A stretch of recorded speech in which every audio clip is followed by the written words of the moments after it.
All right. So my friend and collaborator, Killgood, asked me to do some mixing and mastering for him, which I'm happy to do.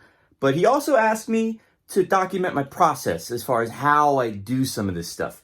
So I figure I'm going to do a couple of these videos. I'm going to, get into like the plugin stuff and the EQs and all that sort of thing. But the first step whenever I do any of this is always to just get like a pen and paper. I was just talking about this the other day. And I'm going to listen to the rough mix, and I'm listening for basically two things.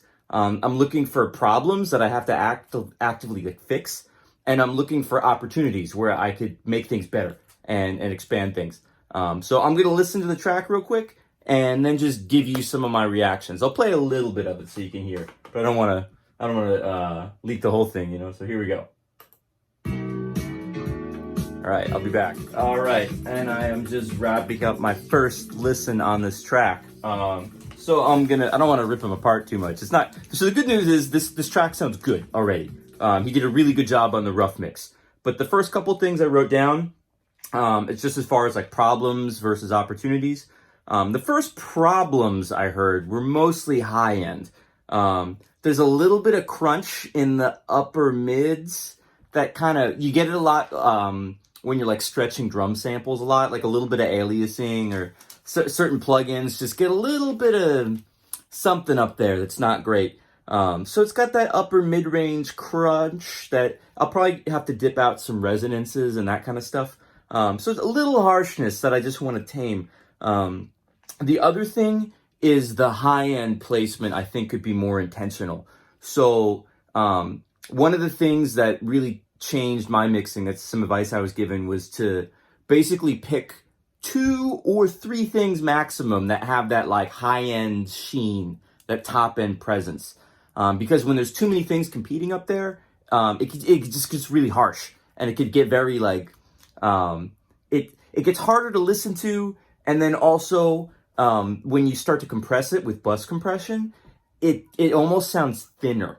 Like, because I guess because those are closer to your upper limits of the thing. So once you start to crunch it all together and those high frequencies become even more exaggerated, it's just not as clear as it could be. So I was hearing a lot of sounds in there, like shakers and snares, even some of the keys were up there. So I'm going to have to do some work to just like place things carefully.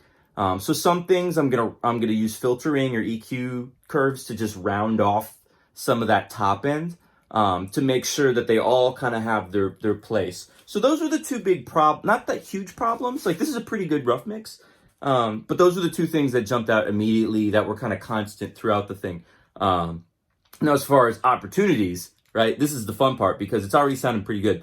So the first opportunity, right, is he's using some filtering effects to make things sound smaller and then bigger again. I think I can exaggerate that even more to be even more dramatic.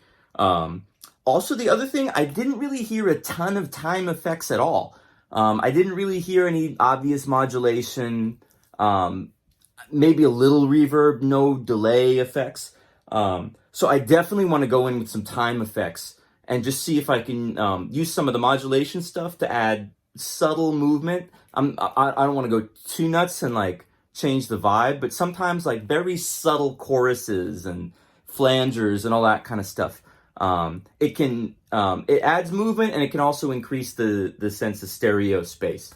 That was another thing. So other than no time effects, not really. I didn't hear delays or reverbs. Like I said, I'll probably automate some throws to just have some special moments in there. But the sense of the stereo field was kind of like, it was good.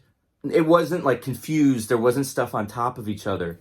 But I always like mixes when the different elements of the beat kind of are like, they kind of come at you. So you hear something down the middle and then around the sides, then up here, then boom, boom. Like, so it's this kind of world, right? That's using the whole stereo space musically.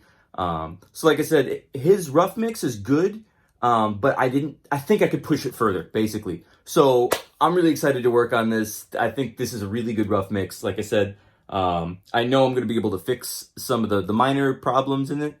And I'm really excited to see what happens when I start to apply this other stuff. So, stay tuned. I'm gonna do more of these videos as I go in and work on this. Like I said, he asked me to do this, and I'm happy to go in. So anyway, until next time, good night.